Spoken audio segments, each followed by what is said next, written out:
Hey, what's going on, guys? Flickiify here, back again with another Kaiserslautern career mode episode. Today we got episode number 10, and today's going to be a big episode because we are getting to that crucial point in the season where we have to make sure we get those good results so we can end up near the top of the table, either in the first place or second place position. Right now we're sitting third, just 2 points behind Düsseldorf and 6 points behind 1860 Munich. They actually haven't lost yet this season, which is an impressive feat.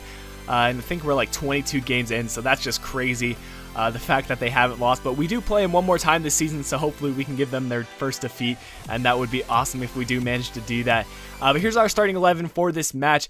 And this is going to be a big match for us. Ede is going to start the thing off with finding Carl on the through ball right here in the 4th minute early on, trying to pick up the early 1-0 lead. And we do send him across to Gnabry, but it is defended well. And Jensen's going to try to get there, but he just is unable to do so because the defender gets there in time. But DeAndre Yedlin in the 62nd minute is going to find Lakic on the over-the-top through ball, but he is defended through Kister, and it is cleared out from the defense.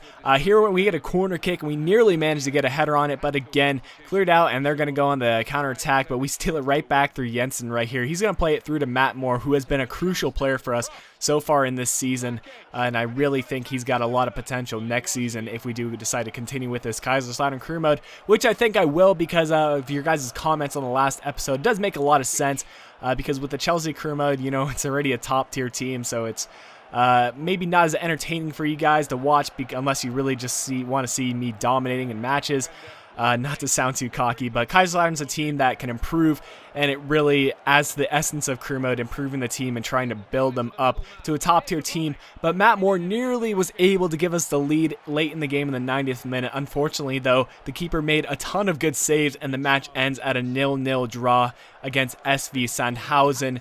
And I felt like we completely dominated the match. They didn't even have a single shot or a shot on target, so we really deserved the win. But, we do pick up a point. So I was pretty happy with that. But Zoller does want some more money, and he's been the best player for us so far this season, and I really want to give him the money, but 20,000 is kind of a lot. I do have the remaining wage budget, but I'm going to hold off on giving him the money unless he goes ahead and gets angry at me, which is kind of a bad management style, but I don't want to cash out that much money at this point in the season. If we get promoted, no doubt I'll be giving him the money because he's been such a great player at the center attacking mid for me. He's so quick, and he's just a great passer and all-around great player, and I really want him to stay with the team until next season and hopefully for further seasons. Realistically speaking, I don't think I can do a third season, but that's how much I like him as a player. But our next match in this episode is going to be against Greuther Fürth, and they are not doing too well in the Bundesliga. I don't believe they're in the top 10. We are still sitting third place despite getting a draw in the previous match. Here's our starting 11. Not too many changes in our starting 11. Heinz did get the start at the center back position. Gauss did get the left mid start, and Lakic is at our striker position. They're rocking a 4-4-2. Very heavy in the center midfield, and they kind of have a shifted striker formation, but hopefully it does work out for them, and hopefully we do not lose this match. But Gnabry's going to start things off, finding Jensen early on. He's going to play it back to Gnabry. Gnabry plays it back to Lakic, and this would have been fabulous had it gone in, but Lakic does hit the post, and that would have just been a dream start, but unfortunately it did hit the post, and Lakic was unable to score on that one. But here they're going to try to get through, but Sippel does make a good save in the 15th minute. Chances for both sides early on in the game, and showing that it was a bit more entertaining than the previous match. Sippel's trying to redirect the team here on the ensuing corner kick, but on the corner kick, they're going to send him across, and we do manage to clear this one out, but it falls to Kraus. Kraus is going to play it off to that guy in the center. He gets taken out from our defender, but he gets right back up, and he manages to put that one away, and that was just a class finish by him. The fact that he even recovered from the tackle and put it on target despite having gotten taken out, it was just a nice finish by him, and they made it 1-0 in the 18th minute, but immediately after, Zoller's going to try to show why he deserves the 20,000, just rushing by his entire team, running along the edge, sends in the cross, and look at this for a cross and a finish. We just tie things up 1-1, And that is why I want Zoller on this team, because he can do things like that. He's just so quick, and his passing is immense. And here we're going to try to find Lakic yet again from Gauss. He's going to try to finish that one, but it is a good save by Hessel. And they do manage to clear that one out. But we get another opportunity here in the 29th minute. Lakic playing it through to Gnabry. Gnabry's just going to try to dink this one right over the keeper, but he makes another good save, and Lakic is unable to get ahead on that one on the ensuing rebound. But in the 43rd minute, just before halftime, Forstner's going to find this guy yet again, and he's going to manage to put this one away in the 44th minute just before halftime. That was a tough one to concede. But, you know, I gave the boys a little pep talk at halftime, tell them that we do have a good opportunity to get a draw or even a win in this match. And here Gnabry's going to run the ball on the outside. He's going to be looking for men in the center, sends in the cross. It's going to fall to Lakic. He takes a couple of touches, maybe unnecessary touches, but regardless, he will put that one away in the 63rd minute to tie things up yet again. And that is how the match did end, guys. Another draw for us, 2-2 against Greuther Fürth. And we have to make sure we do get a couple better results because, you know, 1 point's good, but 3 points is a lot better, and I would definitely prefer that to getting 1 point. But we do have an opportunity to do that in this last match against Karlsruhe.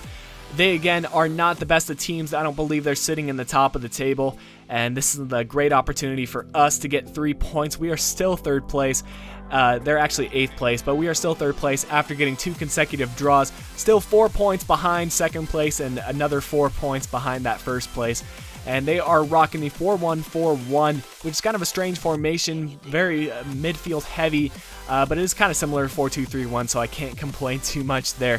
But I did give Ede the start at the left mid position just because he's so quick and due to fitness reasons. But Yedlin's going to start things off, finding Stoger here on the right side. He's just going to cut inside and finish that one right by the keeper. Great finish, and it's going to be a shame to see him go back from loan back to his respective team, but I might try to go ahead and sign him next season just because he's been a pretty good squad rotational player for us. But here Jensen's going to pick up the ball. He's going to find Willy Orban, the center back, and he's going to play it to Nathan Ake, our other center back. He's going to find Matt Moore. Matt Moore sends in the cross, and Lakic is going to go with a calm finish, and that's going to give us the 2-0 lead just before halftime. So we're doing really well against Karlsruhe right here, and we just showed that we were the dominant team in this match. But unfortunately, Jensen's going to pick up an injury. He's going to be out for 3 months, which is a big blow to the team because he's our best center defensive mid, and he's scored some cracker goals for us so far this season. But, you know, that's all right. We've got a couple other players that can fill in for his role, and we do pick up one more goal through Carl, our other center defensive mid, before the match was over. Yoba's going to find Alibaz here on the outside. He's going to play it through to Nazarov. He's going to find Pites. He does hit the post, though, and we're going to easily be able to clear that one out of the center defensive half. But that will bring an end to the episode today, guys. A couple good results, and I hope you did enjoy the episode today. If you did, be sure to leave a like on the video, drop a comment down below for me to respond to, subscribe to the channel for future content, and until next time, this has been Flickiify. I'll be talking to y'all again soon.